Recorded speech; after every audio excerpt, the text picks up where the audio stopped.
Hello, everybody. I'm Howie Hawkins. I was the Green Party and the Socialist Party candidate for president in 2020.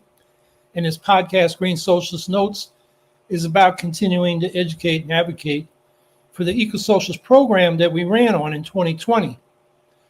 So there's so much to talk about. I know last week we had David Shoebridge, the Australian Green Senator, talking about AUKUS. There was a story this week that the Trump administration is thinking about pulling out of that, which would be good, probably for the wrong reasons, but that's what you get with Trump. But, you know, the other stuff going on with Trump is just so terrible. You know, let's start with the genocide in Gaza. The Gazans are still getting bombs, not food. So the U.S.-backed genocide in Gaza continues. U.S. is providing the weapons and Israel is shooting them. And we should also think about the Sudanese, who are also still getting bombs and not food. The U.S. has cut back on its aid to the World Food Program, leaving it unable to provide enough food to feed starving Sudanese. The U.S. contribution to the World Food Program is $4.5 billion. It's almost half of the $9.8 billion that the World Food Program ran on last year and is hoping to run on this year. They would like to have 20 to 25 billion to feed all the world's hungry people. And, you know, the U.S. alone could provide that budget and feed the hungry people of the world for about 2% of our $1 trillion U.S. military budget. And, you know, that investment would do a lot more for U.S. security than another marginal 20 to 25 billion out of $1 trillion on more weapons and military deployments abroad. It would make friends instead of enemies around the world. The U.S. could be the world's humanitarian superpower instead of its global military empire. But the people that run this country, they don't think about the people that live in the world. They think about their own power, whether it's the Trump crazies or the so-called normal Democrats who are imperialists to the core. So back to Gaza, you know, Trump and Netanyahu are implementing their genocidal plan to either remove or kill all the Palestinians in Gaza. The Gazans are now being forced into a small area around the city of Rafah in the south. And it's really just a miserable concentration camp designed to force the Palestinians to flee over the border to Egypt, which doesn't want them. And all those Gaza Humanitarian Foundation food aid sites are located down there. And of course, that's where the Israeli forces routinely shoot and shell Palestinians queuing up for food. It's just atrocious. It's you know, a war crime every day. So we have to keep protesting this genocide. And where we got leverage is with Congress, because Trump is certainly not going to retreat from what he's doing now. In fact, the U.S., and this includes Biden and Trump, have provided $30 billion in weapons to Israel since the October 7th attack by Hamas. So what we can do, they don't need more weapons. They need to be, brought to heel. And, you know, the demand should be they recognize the rights of the Palestinians and they get serious about negotiating some kind of resolution to the conflict. So the thing we need to do now is push our representatives to co-sponsor H.R. 3565, the Block the Bombs to Israel Act, which was introduced at the end of May. I've mentioned it here. Let's put the link to the bill in the chat. Everybody should push their representatives to co-sponsor it and push their senators to introduce and co-sponsor companion legislation in the Senate. I think Congress should be our organizing target to try to end this genocide in Gaza. And, you know, as I pointed out, we've only got, 15 to 17 members of the Senate who have voted to limit offensive weapons to Israel resolutions that Bernie Sanders introduced last November and again in March. That gives an indication, 15% of 100 senators. And the Senate is more liberal than the House on this question. And the House hasn't had a vote yet. So we want to get this bill, more co-sponsors, and then a vote, so we can at least get them on record. So when we go into the 2026 midterm election, our representatives have got to answer for their position on arming genocide in Gaza. And even if we're not ready to run our own green candidates in those districts, we can certainly raise hell in the course of the campaign.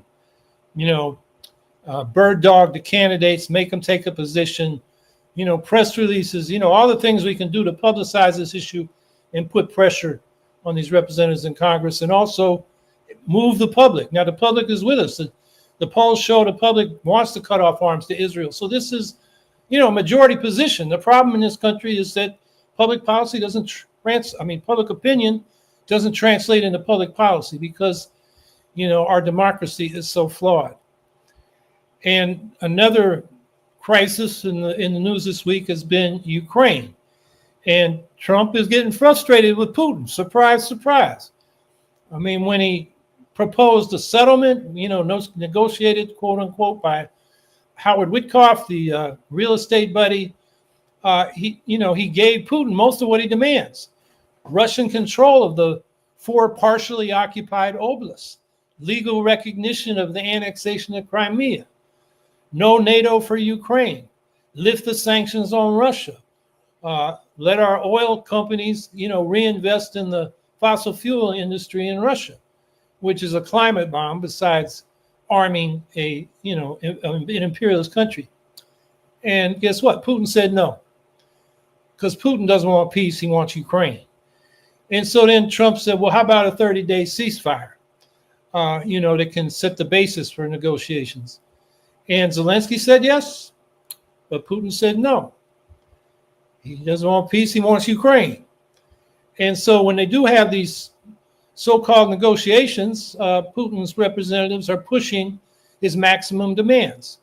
Recognition, legal recognition of the partially occupied oblasts that Russia claims to have annexed, an end to all military aid to Ukraine, leaving them defenseless from further Russian attacks, the replacement of Zelensky with what Putin calls a legitimate Ukrainian government. The issue there is Zelensky's elected term ran out, but under Ukrainian law, when they're at war, they don't have elections. And it's hard to see how they could pull off elections when Russia is putting hundreds of attack drones and missiles into Ukrainian cities every night now. And then the other thing Putin keeps talking about, and Lavrov, the foreign minister, and Peskov, the spokesperson for the Kremlin, they want to get to the quote-unquote root causes, which, if you really dig down in that, what they mean is that NATO and the U.S. accept the so-called peace proposal that Russia put out in December 2021. It was really a predicate for their invasion because they demanded that NATO withdraw its military forces to the military footprint it had in 1990 when Germany reunified. How are you going to get some 30-odd NATO countries to agree to that? Obviously, Poland and the Baltic states are not going to, and now Finland, which has joined NATO, because they're right on the border with Russia, and they fear they could be invaded. So that was not a serious proposal, but that is like the maximum demand that will never be met. So Putin wants to continue the war, and he's counting on the U.S. and the West to just grow tired of supporting Ukraine in a war of attrition. Which, is a risky bet for Putin because the European NATO countries' GDP is 17 times that of Russia's. They could they could sustain Ukraine's war of resistance and could obviously outlast Russia if they put their minds to it, which they're talking about now. But until Putin sees that commitment, he's going to keep attacking Ukraine. And, there's this narrative out there that Ukraine can't win, so let's cut the losses and stop sending arms to Ukraine and settle where the current front line is. But Putin won't accept that, as we've seen.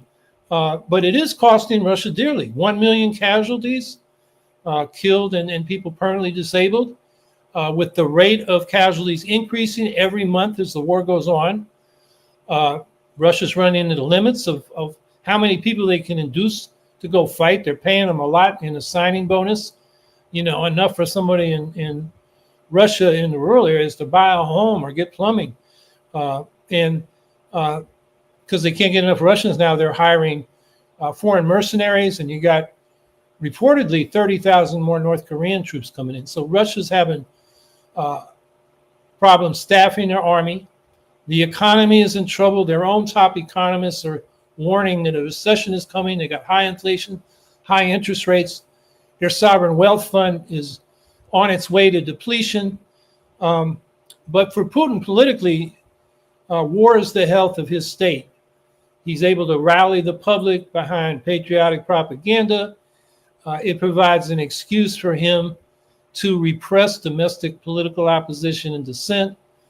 And he uses it to rally international support among many countries in the global south that have had bad experiences with U.S. NATO imperialism. And so they're not feeling what the Ukrainians are feeling, although you'd think they might with their experience with imperialism. So politically, Putin thinks it's time to keep going. So they're on a summer offensive. Russia's got 700,000 troops in Ukraine for this offensive, but still they're only gaining small pieces of land at enormous cost of troop and equipment. I mean, with all that constant offensives in 2024, all they gained of Ukraine was 0.69% of the land. And you have to remember when Russia first invaded, the Ukrainians were able to push them back out of Kyiv, out of Kharkiv, and out of Kherson by the end of, or northern Kherson by the end of 2022. So they took back half the territory that Russia had initially seized. And since then, it's been a stalemate. So to say Ukraine is losing the war is ridiculous. The Black Sea Fleet, the pride of the Russian Navy, can't operate in the Black Sea. A third of the fleet is on the bottom of the seafloor, and the rest of them are hiding out over by Russia and Ukraine on the other side of the Black Sea. Now, Russia's accelerated its campaign of terror against Ukrainian cities. They hit civilian targets. I mean, the other night they hit 40 apartment blocks, 5 medical facilities, and railroad infrastructure. And, that's designed to terrorize and demoralize the people. But as military historians will tell you, that only makes the people mad, and they want to resist. So Russia's planning to launch 1,000 drone attacks a month in the coming months. They've really ramped up their production. But, a lot of analysts say Russia will have exhausted its offensive potential for ground gains by the end of the year. And so if they exhaust themselves, they may be ready for a ceasefire and peace settlement later. But if that happens, Ukraine will say, well, why should we not fight to get our land back now that Russia's weak? So, war is unpredictable. We will see. But in terms of what Trump is doing, he's saying he's going to make a major statement tomorrow about Ukraine. And I think he may go ahead and tell the senators who have this sanctioning Russia bill that would put 500% tariffs on goods from any country buying oil and gas from Russia to go ahead and pass it, except the bill's been watered down so that it gives Trump full discretion to actually pull the trigger. And you know what people call him, taco. Trump always chickens out. I think that will be the result. It also now exempts countries in Western Europe and others that are providing military aid to Ukraine. So it won't have the teeth that it could have. I think Trump sees it as a playing card. He can, go back to Putin and say, look what I can do. You better accept a ceasefire and start negotiating. But I don't think, Putin is going to go for that because he knows Trump is taco. Trump always chickens out. Trump also confirmed a new weapons package to Ukraine. This is pretty significant.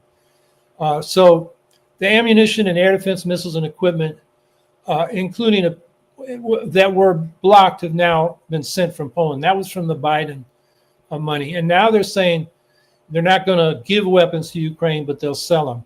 And the deal is NATO will buy them and give them to Ukraine. And Zelensky wants 10 Patriot air defense systems. to protect the cities. And Trump so far only given the okay for one. But this is a new package, and it enables, Trump to say, well, we're not involved, we're just selling our weapons. So the U.S. may become the weapons store for the Ukrainians via NATO. And also, and this was new this week, the U.S. had representatives at the European Coalition of the Willing, which are the ones that are willing to keep helping Ukraine. And it included Trump's Ukrainian envoy, retired General Keith Kellogg, and Senators Lindsey Graham and Richard Blumenthal, who are the co-authors of that sanctions bill. So maybe they're trying to send a message to Putin. But like I said, I don't think Putin's going to fall for it. And does this represent a fundamental change in Trump's policy? I don't think so. I think it's Trump's attempt to try to get Putin to agree to a ceasefire. That's what Trump wants. He doesn't care about anybody's rights. He just wants to be able to say he stopped the war. And when you look at the way he regards Russia versus Ukraine, Trump obviously hates Ukraine and Zelensky. We could all see it in that imperialist bullying by Trump and Vance in the Oval Office at the end of February, which was a reality show. And he's hated Zelensky and Ukraine since Zelensky resisted Trump's attempted shakedown in 2019 to extort dirt on Biden before the 2020 election. The Congress had authorized anti-tank missiles, shoulder-fired missiles, and Trump said, well, if you want them, you got to give me dirt on Biden. And Zelensky resisted that. And Trump hates that. He hates the fact that Zelensky stands up to him. And, for a decade, and especially during the campaign last year, and since, he got in office, Trump's been repeating the Kremlin's talking point, that Ukraine, not Russia, started the war by trying to join NATO, that Ukraine is losing, so we don't want to send them weapons, send good money after bad. He may still believe in the conspiracy fairy tale that it was Ukraine, not Russia, that meddled in the 2016 elections. And of course, the peace settlement demands I talked about before, or proposal that came from the Trump administration, just mirrored most of Russia's demands. So he thinks Russia has all the cards on the battlefield, but Ukraine has showed they got some cards too. So I don't think Trump's going to pull the trigger on the sanctions. I don't think he will approve all the arms sales that Ukraine wants, like those 10 Patriot systems. I mean, some of them have to be built or really have to be repurposed from other deployments. And I think Putin is reaching the same conclusion. Trump is taco. Trump always chickens out these cards that Trump thinks he's going to play on Putin. Won't get played or won't make a difference. So what does that leave us? We need, again, it's Congress, because Trump is hopeless. We got to force them to act, to support Ukraine. At this point, that seems to be getting the sanctions bill passed. At least it sends a message, and pushing Trump to let Ukraine buy whatever weapons it needs. We need to keep engaging the campus left and make it face its blaring contradiction between opposing imperialism in Gaza, but justifying it in Ukraine by Russia. I think those of us who can should be building our personal relationships with progressive Ukrainians. That keeps their morale up, and they are the ones that can tell us, what's really going on in Ukraine. It's their country after all. We should follow their lead. And then we should build material aid for Ukraine. And the Ukraine Solidarity Network is now raising $78,000 for 2 blood analyzers for a hospital in Chernihiv with the nurses union, the independent nurses union. What's called Be Like Nina, now they say it's called Be Like We Are. And I'll put the link. I didn't put it in the private chat. I'll get it when we get to questions and answers, where you can contribute for that. And I hope you can help with that. So, here we're in a situation where we got a progressive majority in this country. If you look at the polls, where people stand on the issues, they support Ukraine. They want to stop arms to Israel. They want Medicare for all. They want a Green New Deal. They want immigrants treated fairly with a path to citizenship. I mean, you go down the line. And that public elected Trump. So the question is, how do we organize that progressive majority into a political force that can defeat Trumpism as well as the Democrats' neoliberalism, which they shared with the Republicans, that sowed the field of inequality, creating the resentments and fears that the far right, the Republican neo-fascists, the MAGA Republicans, were able to play upon to get people's votes. So, you know, if you've been listening, I've been arguing that what the Greens need to do, what the independent left generally needs to do, is do what the Greens have done, except scale it up. We've elected hundreds of local office. We need to elect thousands now during the Trump administration. And on that experience and having experience, that foundation of experienced local officials and campaigners, we should then run competitive and increasingly winning district races for state house, legislatures, and the U.S. House of Representatives. And when we get a caucus in the House, we will have influence on national policy. If we just go to demonstrations, the Democrats can say fine and take us for granted. And the progressives in the House who are Democrats are, you know, they're enmeshed in, you know, a carrots and sticks game where they really can't push as hard as they should. So that, I think, is the strategy. I'm not going to go into the details of that again, but I am going to tell you that this week I got a snippet of my argument in the New York Times. The New York Times published my letter saying that the political space for a progressive third party, or a third party, is the progressive left. And it was in response to a letter by one of their regular writers, Nate Cohn, who argued that the space for a third party is in the center with a new neoliberalism, which I think is preposterous. And Cohn is pushing this abundance agenda that's promoted by Ezra Klein and Derek Thompson and other armchair politicos, which to me is just really a rebranding. They call it a new neoliberalism, or Nate Cohn called it that. It's really a rebranding of the old neoliberalism, where instead of redistribution, a populist economic agenda, they just say, we'll grow the economy and everybody will benefit. And then Cohn responded this week to my letter. So there should be 3 entries going into the chat. Cohn's column, my letter in response titled Progressives and the Third Party Question, and then Cohn's response to my letter. And so I went into this more thoroughly in a debate at the Socialism 2025 conference, a debate on independent politics versus the Democratic Party, where I debated one of the DSA co-chairs and somebody from Liberation Road, which has a similar position. And on my side was somebody, more on my side, let's say, somebody from Tempest. DSA will post a video of that session, and it's not up yet. You know, we'll put it on the chat in a future broadcast program when it's up. And then third, I wrote up what I was talking about at this debate. It comes to 14,500 words. It's a long read, but it has a lot of history, data, and analysis that I hope will be helpful to anybody thinking about our political approach during Trump time. And it was published in Counterpunch on Tuesday, and we'll put that link in the chat. It's called Independent Political Action Under Trump. So I think that's what we got to do. I mean, just to restate the basic picture as I see it is, there's a progressive majority out there. The Democrats can't organize it into a political effective force because the power structure of the Democratic Party, the leadership, are upper class donors and upper middle class professionals who don't want to tax themselves for a redistributive populist economic agenda. So that leaves the progressive left, that lane, open. And I think the way we fill it is by starting local and building up from there.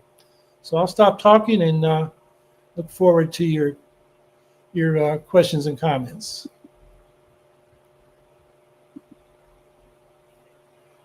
Scout Trooper 164. Any thoughts on Trump wanting a Ghislaine, I'm not sure how to pronounce that, Maxwell pardon.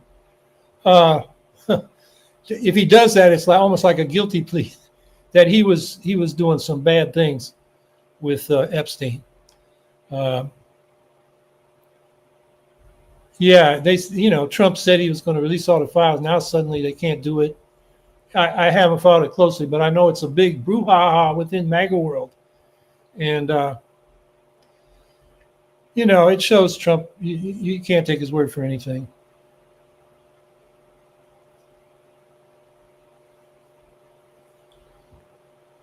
Scott Trigger 164. Any thoughts on Elon Musk updating his AI machine Grok, where it once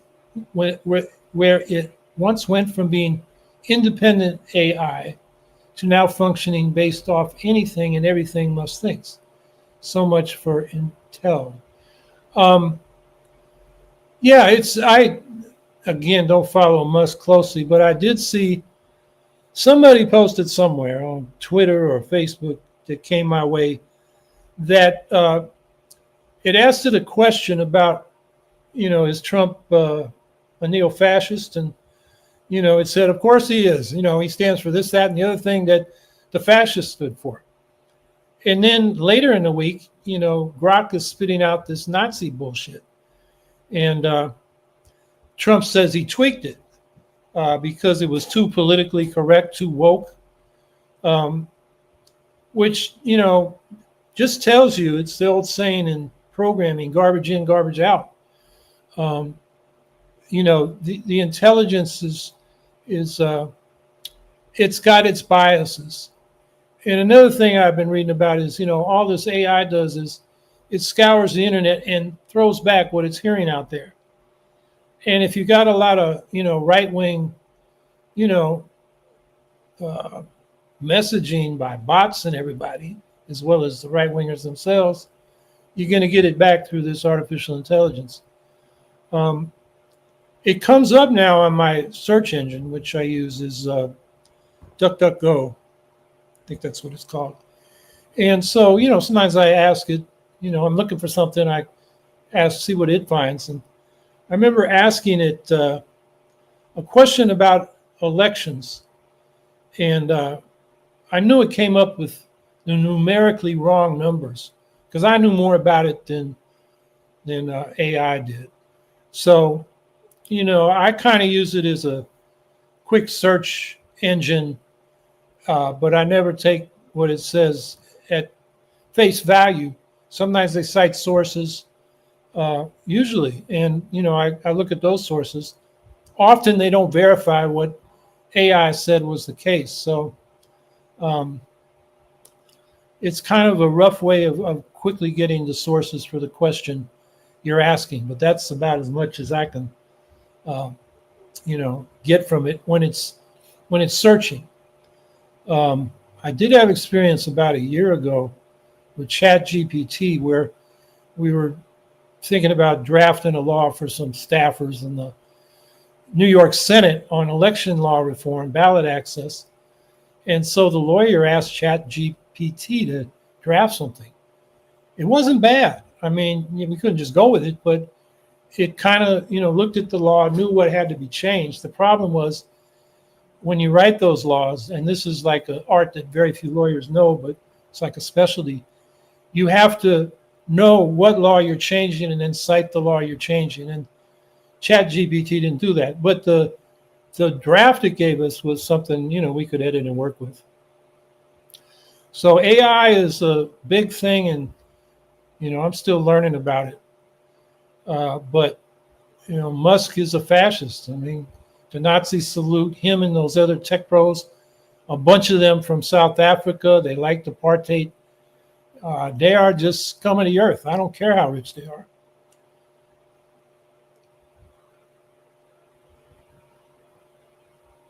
Scout Trooper 164. Do you have any thoughts on the Lincoln Project making the ad claiming that the ones who built the Auschwitz camp will eventually be in them, essentially saying the Trump administration will one day be in it? I haven't seen the ad. I mean, if that's what it says, I think that is not a good way of, I think, putting the point they're trying to make Um, and that's saying, I think, that, the people that support Trump and the MAGA Republicans are setting up a repressive political system, and some of them are going to get caught up in it. That is true. But the Auschwitz analogy just strikes me as kind of crude.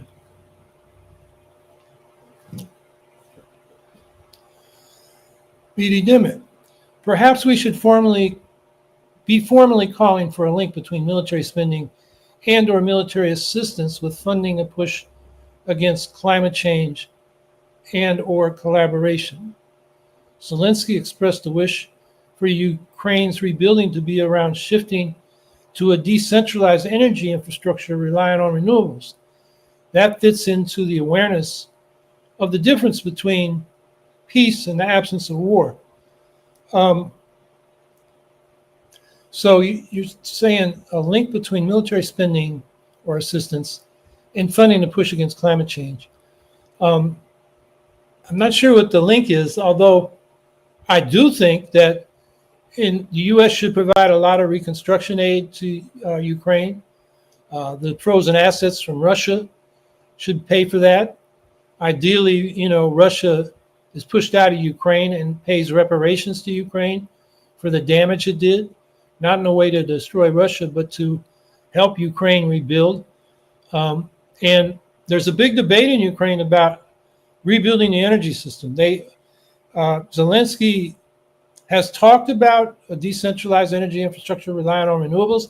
That's more defensible than centralized power plants, which you bomb them and you knock everything out. It's a lot harder to knock out lots of wind generators and solar panel fields. But Zelensky also is engaged with Westinghouse and others in the West with plans to build 4 new nuclear power plants, which is kind of mind-boggling given what happened to Zaporizhia, what happened at Chernobyl. But for the Ukrainians, it's their best reliable source right now. Russia hasn't bombed the nukes except for that drone that hit the Chernobyl container, which, why the hell did they do that? But, nukes are targets for terrorism. So there's a debate going on in Ukraine. Svetlana Romanko, who we've had on this podcast, she's head of Razumlistan, the campaign to tighten fossil fuel sanctions on Russia and rebuild Ukraine and the world around renewables. So she's been, in fact, when I met with her when I was in Kyiv, and she was down there lobbying the government to forget these nuclear plans and just focus on renewables. They can get a lot more capacity built for the same cost as those nukes, and they'd be up a lot sooner. Like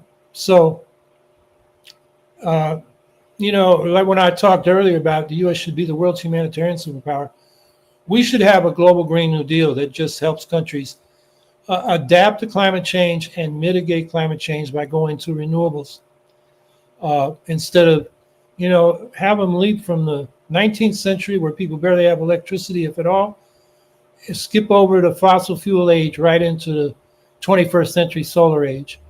If the U.S. would go around the world doing that with the money it now spends on weapons, or a good portion of that money,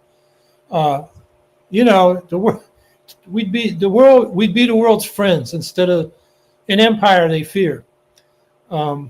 So I think the way I look at your question, BD, is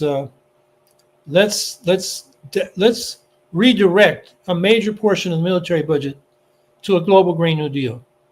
I called for 75% cuts when I was running for president. Code Pink, who I'm not a fan of, but they have put together twice studies, drawn on different studies to show we could cut. They got to 74%. So I was 1% off of a lot of weapon systems and deployments that really don't enhance our security, aren't needed. And Anyway, that's the direction we should be going. And BD says, I mean, linking spending in so much per so much going to each purpose. So, and would that be an assistance? So we give Ukraine assistance, but we say this amount goes to weapons and this amount goes to renewables. I don't know if you want to put it in a ratio, a formula like that.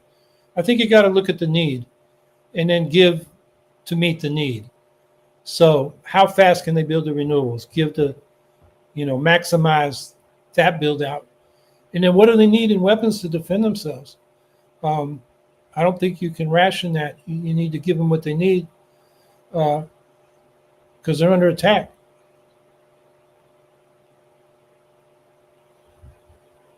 Andrew Hager, speaking of AI, Howie, in your opinion, if one were using Chat GPT or Perplexity AI to assist you in contacting a formula for a new renewable fuel, would it help to check the citations?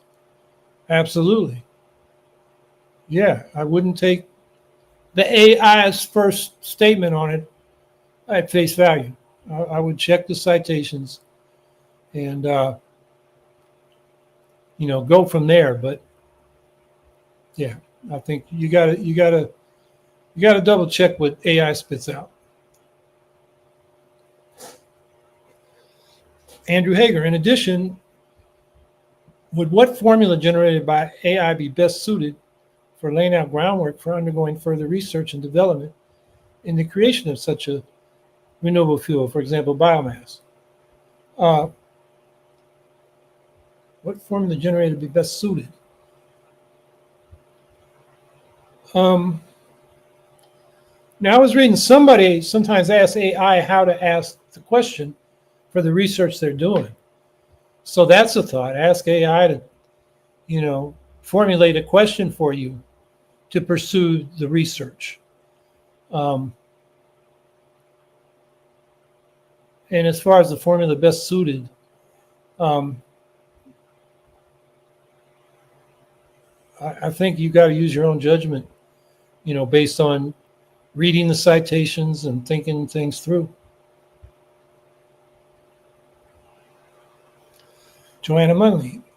Marjorie Taylor Greene recently went on 2 podcasts voicing her distaste for AIPAC. Do you think this will cause any shifts in thinking toward AIPAC? Maybe marginally. AIPAC is not popular on the far right as well as the progressive left. The far right often for anti-Semitic reasons, but the left because it's, pro-genocide. Marjorie Taylor Greene gets a lot of attention, but I wonder how many people really take her seriously. I get the sense that her colleagues in the House do not. At one point she said, Soros-funded lasers were starting the forest fires out west? I mean, that's just crazy talk. I don't think we should be citing her. I listened to the fundraiser the Green Party did. She was a guest with Jill Stein and Butch Ware, and Brianna Joy Gray was like asking the questions of the guests. And Medea has this habit of saying even Marjorie Taylor Greene is taking a position that Medea likes. I wouldn't touch Marjorie Taylor Greene. I mean, the racism is just, offensive enough on itself to just stay away from her. And, her right-wing positions on everything is toxic. So I wouldn't do anything to normalize the politics that Marjorie Taylor Greene represents.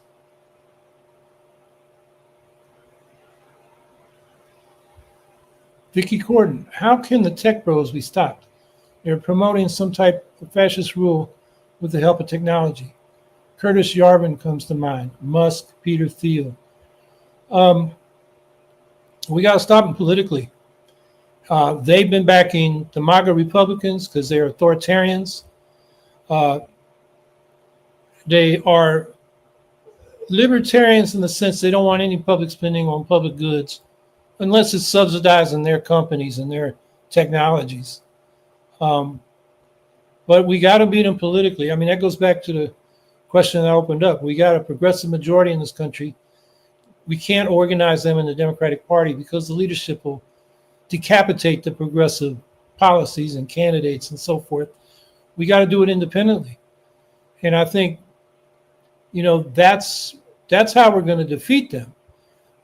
And we need to, in the course of building up this party, be engaged in public debate and exposing who the tech pros really are. There are most of them, or the ones supporting the far right. And Curtis Yarvin, I don't know if he has South African roots, but he as I understand it, is, arguing against democracy. He wants a technocratic elite to run the country like a business, which of course means the elite will run it in their own interests and screw the rest of us.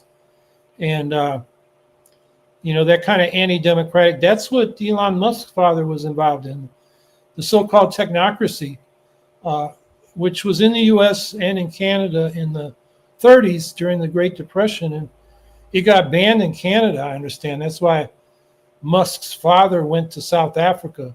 He liked the apartheid. He liked the white elite running the country. So those people got to be defeated in the public mind by, public debate, patiently explaining, and then politically by making sure their candidates don't get elected, and our candidates do.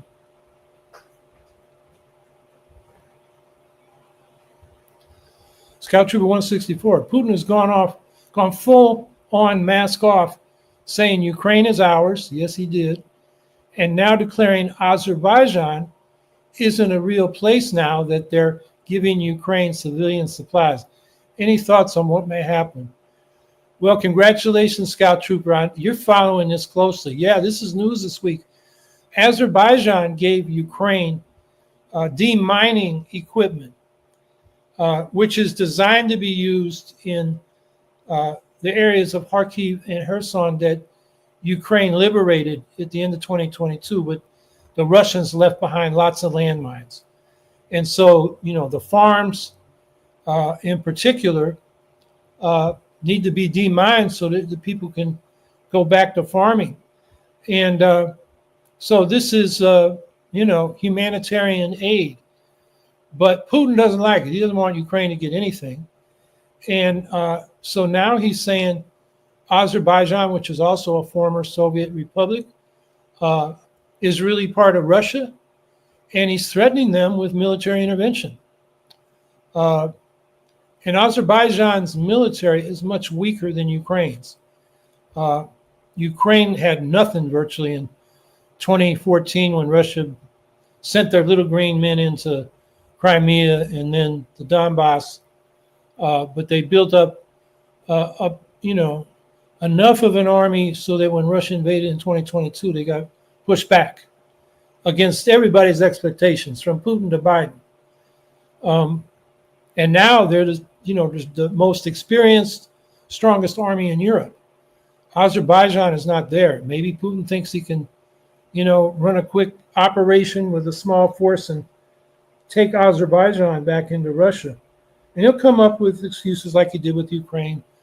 I don't know what they'll be for Azerbaijan because that's a Muslim country. And they're not like the Russians.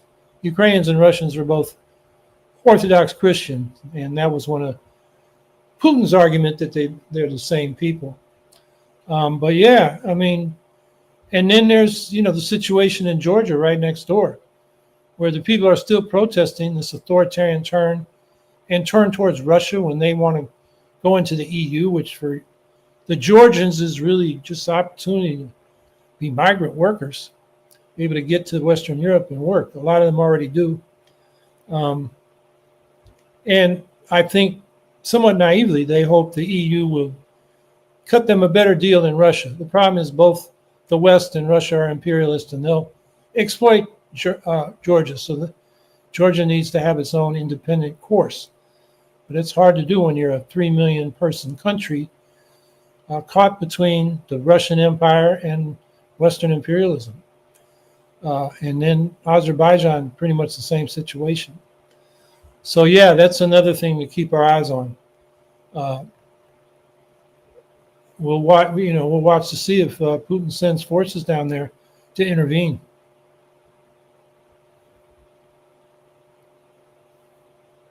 B.D. Dimmitt, the prominence of fossil fuel resources and dominance in the underlying causes of war, offshore beds controlled from Crimea, for instance, would be offset if the U.S. were as active supporting and shifting to renewables. If Putin weren't defending his ability to dominate the regional supply of fossil fuels and impact policies through that, the need for weaponry would be radically reduced. Of course, there is also the impact on the U.S. as a fossil fuel exporter. But with the international shift, I guess there's more coming.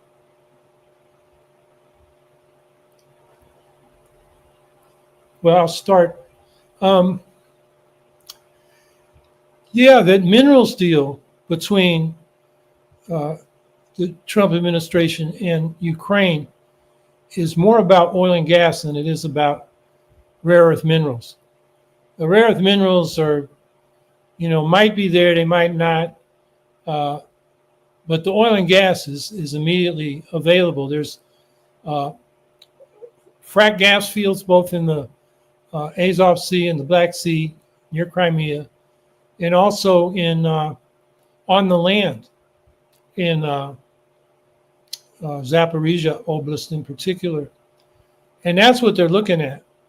And so, what Trump wants to do with this minerals deal is kind of carve up Ukraine with Putin. And Putin gets the East and the West gets the rest for exploitation.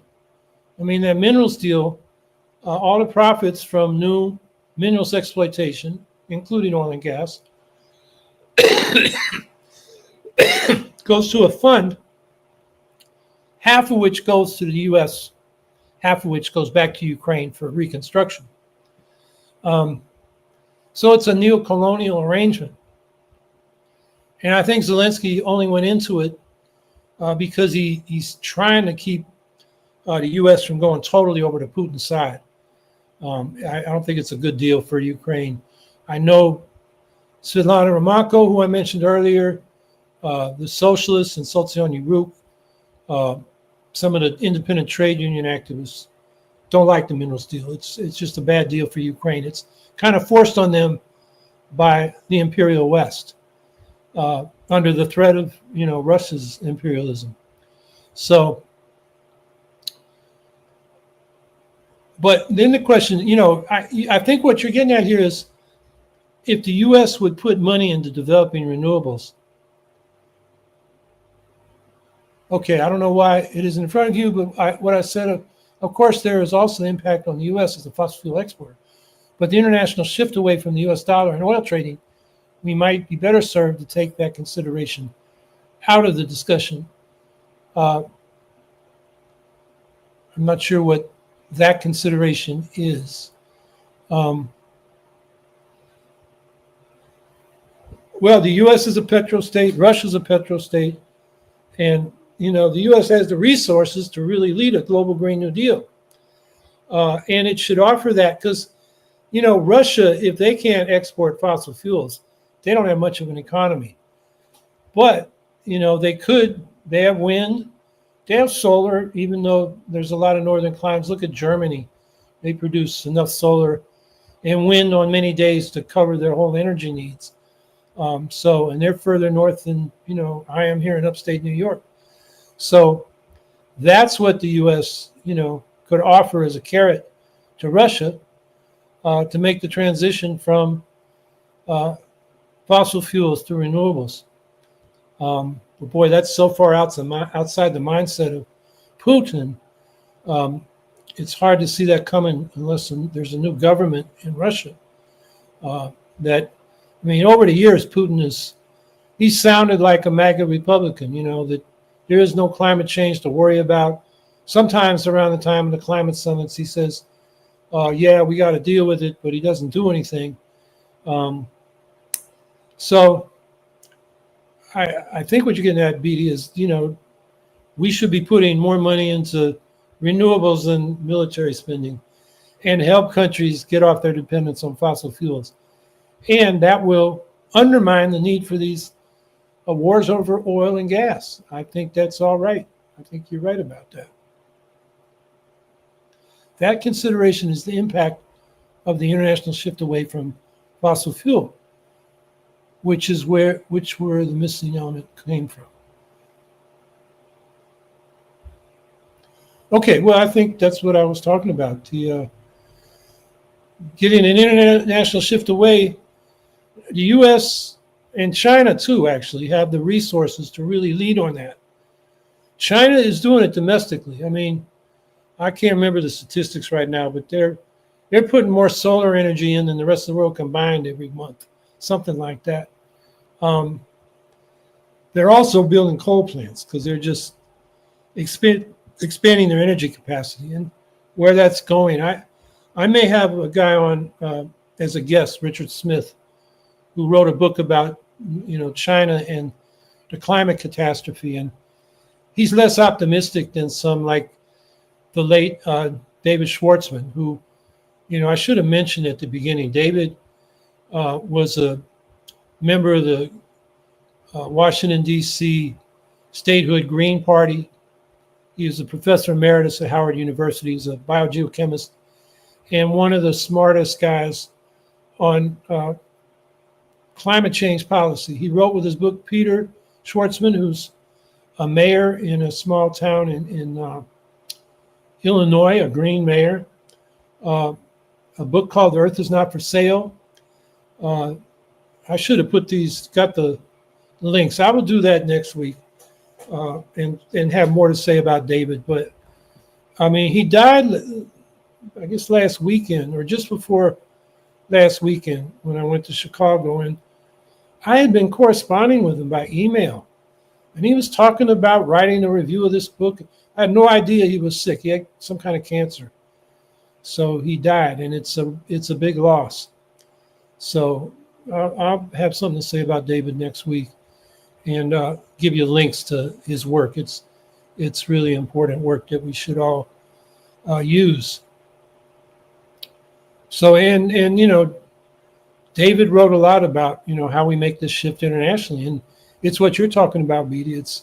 We got to defeat fossil capital and the military-industrial complex and actually use a lot of the metals that are now in weapons to build out renewable technology. David had a lot to say, so I'll be sure to bring that up next week.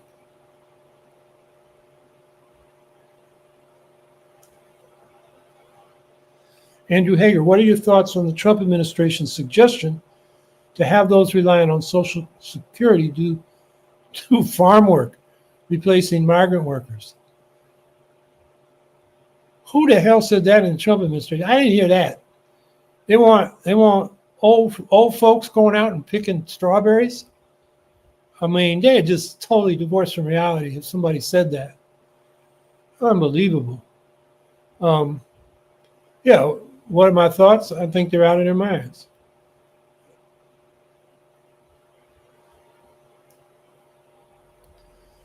Cole McCullen, Howie, any thoughts on China potentially overtaking the U.S. in the biotech sector?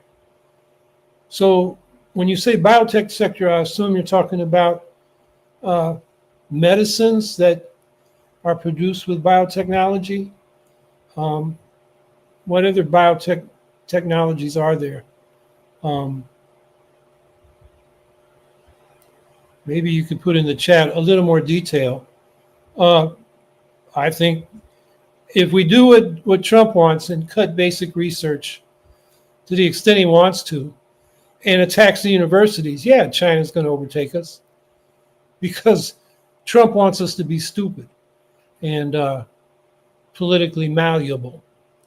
So yeah, I think China's going to overtake us in all scientific endeavors. They already are putting a lot more resources into that sector, training more scientists, engineers, programmers, you name it. And Trump is attacking education, science, universities. So, yeah, I think China's going to lead in all those things if we don't turn it around here in the U.S. Now, the thing is, I don't care who's leading. I care if it's shared. You know, technology, everybody who invents something new is standing on the shoulders of everybody else who went before them in terms of science and technology. And that is humanity's common inheritance. So, you know, China claims to be socialist, but they're not sharing their new technology with the world. They're treating it like capitalists would. And China has a big capitalist sector and a big state sector. I don't know what sector you could call socialist if you mean economic democracy and workers' power. So, you know, it's not, from my point of view, that we're competing with China to get to a point where we have it and they don't, or they have it and we don't. You know, the competition should be friendly. And the further we can advance in science and technology, the better. The point is, it needs to be shared. You know, just one example, thinking back to the AIDS medicines that under Clinton, pharma was keeping proprietary and expensive. So it couldn't be shared in Africa. And Al Gore was the point man on that. That's your liberals for you. Ironically, it was George W. Bush that said, we're going to provide that for free or low cost because the AIDS crisis is so disastrous. And I guess, you know, the Christian ethic in Bush came out for once in that policy. That's what we should be doing with technology. I wrote a press release, I got a quote in it, during the COVID crisis, where we condemned the U.S. pharma companies for not providing the COVID vaccines to people in Africa at a cost they could afford. They wanted to profit at the prices they could extract, and that would just led to a lot of people getting sick and dying. So anyway, that's my thought on China and science. They're going to overtake us if we keep going the way we're going, but science and technology should be shared.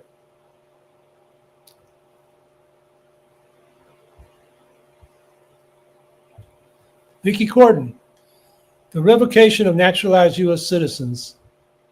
U.S. citizenship officially has 2 tiers now because of this regime. I know they've talked about it. They talked about it. Trump's talked about it with respect to Zohran Mamdani. Have they made any moves on that? I haven't seen that. I do know that U.S. citizens, native born or naturalized, have been caught up in, ICE's web, and most of them get released. Some of them, it takes a while. It's insane. But the revocation of citizenship for, like in Trump's case, dubious political reasons, is just beyond the pale. I mean, that's something we got to fight. And, what's encouraging is the polling. There was a new poll out yesterday. It was Pew, I think. And there was a Gallup poll earlier. I mean, Americans have, under Trump and with Harris saying she would pass that anti-immigrant bill that Trump had held up so he could keep his immigrant bashing an issue during the campaign, kind of pushed the American public against immigrants. But now that they see what it means under Trump, they're really going back the other way. And I don't have the numbers in front of me, but you can search for them online. These polls show that Americans basically are saying, look, if you're an immigrant and you're working and not breaking laws, you should have a path to citizenship. And in fact, one of the questions, something like 70-80% of the American people said immigration is good for America. So this anti-immigrant thing, politically, I think has run its course with most Americans. So fighting for immigrant rights is not just the right thing to do, it's the popular thing to do now. Scout Trooper 164. I feel like a big problem with the United States is that a lot of folks are too afraid to admit when they're wrong. It makes them uncomfortable, particularly folks in MAGA. Any thoughts? Yeah, I think all of us have some hesitation admitting that we're wrong. I think a lot of times peer pressure plays into it as well, not just your personal ego. Because people don't want to stand out. They want to be fit in with their crowd. And, I've cited this example many times, but I remember during the Vietnam War, I came up in an area where there were a lot of auto workers that were veterans, and they were all for the war in Vietnam, fight the communists, stop the dominoes from falling, until they weren't. And they were like a flock of birds or a school of fish making a sudden turn altogether. You don't know who started it, but all of a sudden they all switched. And I think a lot of that has to do with, peer pressure and wanting to be part of a group. The MAGA people, for example, on immigration, they may be hesitant to admit they're wrong now, but as more and more of them, begin to realize that who's going to pick the strawberries, who's going to clean the hotels, who's going to be the construction laborers and so forth, they're starting to change their mind. Even Trump kind of indicated that at one point. And I think that went against the grain of his hatchet man, Stephen Miller, who's pushing for maximum deportation. Stephen Miller, we have a green activist in Los Angeles, Cynthia Santiago, who's an immigration lawyer. She went to high school with Stephen Miller. Stephen Miller is an anti-Mexican racist to the core. And that's his driving force in life. He just, I guess he makes him feel superior or something. But that guy, so Trump can say one thing, but Miller is a details guy. He's in the administration and moving the bureaucracy. Trump, couldn't remember the details if you gave them to him. So I guess what I'm saying is, yeah, everybody has a hard time admitting they're wrong, but these MAGA folks on the immigration question, I think they may be turning. And, as more of them, particularly those that are seen as peer leaders, do, a lot more of them are going to go with them.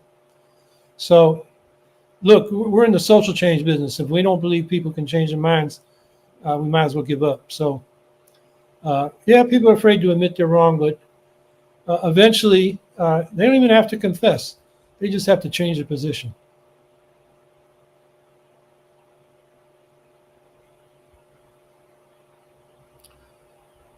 Wow, I just checked the time. It seemed half an hour ago. And let me answer one more question, because I'm sure it's on a lot of people's minds that I just saw and it disappeared. But it was the question, should the Greens endorse Zoran Mamdani? And I don't know where it went. Oh, should the New York City Greens endorse Zoran Mamdani? The Greens have often been an outlier in the New York political landscape. I think the Greens should be friendly to Mamdani's program. It's focused on affordability. It's got concrete demands of free and fast buses, universal public child care, a rent freeze on rent-regulated apartments, public grocery stores, and one for each borough to make sure people have access to affordable food. That's about it. It's a limited number of demands that are very graspable by the public. I think the Greens should learn from that. And if you look at my article, Independent Political Action to Trump, I spend the last two sections looking at Zoran Mamdani. And, I give him credit and say we should learn from Howie campaign. His grassroots canvas, 50,000 people knocking on last number I saw was 1.6 million doors. That's incredible. And it shows, you can move people by that kind of canvassing, which was not just, fly by, get out the vote canvassing where you try to figure out if the person is with you or not, and then you know who to pull to the polls. They were listening, not lecturing, as Zoran says. And that's deep canvassing. I think we need to learn from those things. On the other hand, the Democratic establishment is not supporting him. Governor Hochul, Senator Schumer, Senator Gillibrand, the leaders in the state assembly and state senate, they're keeping their distance. And the unions have come around.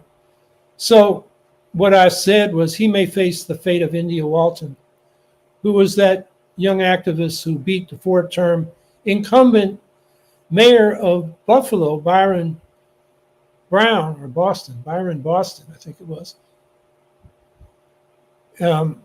Beat him in the primary. And so then the rich Democrats and Republicans got together and brutally smeared India Walton. And she lost the general election. They're attempting to do that in New York now. And leading Democrats are part of that. So, and if that doesn't happen, he's got the power structure. He needs tax increases approved by the state. The governor's opposed to it. The leadership in the assembly, which are Democrats, are opposed to it. So they're going to leave him hanging like Brandon Johnson in Chicago. Who needed the state? It was Democrats run the state. Needed some progressive tax increases to fund his programs. He didn't get it. His approval rating dropped 14 months after he was elected to 6.6%. That was lower than Blagojevich, the guy who said, I got this thing, it's fucking golden, when he was trying to sell the appointment to Barack Obama's seat when he left the Senate. So that's what Zoran faces running inside the Democratic Party. And my other criticism would be he did not plan to run on the Working Families Party line if he lost the primary to Cuomo, which means he would have endorsed Cuomo. Maybe not enthusiastically, but he wouldn't have run against him, which shows me that, and this was the leadership of DSA and Working Families Party along with his campaign leadership, they decided not to do that, which tells me they're not ready to go to war with the corporate Democrats. They kind of want an accommodation and some space. And the corporate Democrats are not going to give that to them. So that's all the problems with Zoran running in the primary. The New York City Greens, I'm not going to tell them what they should do in terms of, whether it's formal endorsement or what, but I'll tell you this, if I was in New York City, I'd vote for Zoran in the general election. He's much more progressive than any of the other candidates. And since there's no green in the race, I'll vote for the best option I got. The problem for the Greens endorsing is it kind of undermines your case for an independent alternative. And the other thing is, to the extent you're right, they're an outlier in New York political landscape. I think you mean New York City. Doesn't matter what the Greens say. So I'll leave that up to the New York City Greens. And I suggest, look at my article. It's long, but the last two sections are about Mamdani, and see what you think. So that took another 5 minutes, but I appreciate people hanging out. And next week, my guest will be Andy Ellis. He's a Green running for the governor of Maryland. So we're going to talk about his campaign and how it fits into building this progressive majority into a effective political force outside the Democratic Party. So that's next week, same time, same place, 3:00 Eastern time is the live stream, and it'll be on the podcast, platforms on Monday. So everybody have a great week. Stay active. It makes a difference.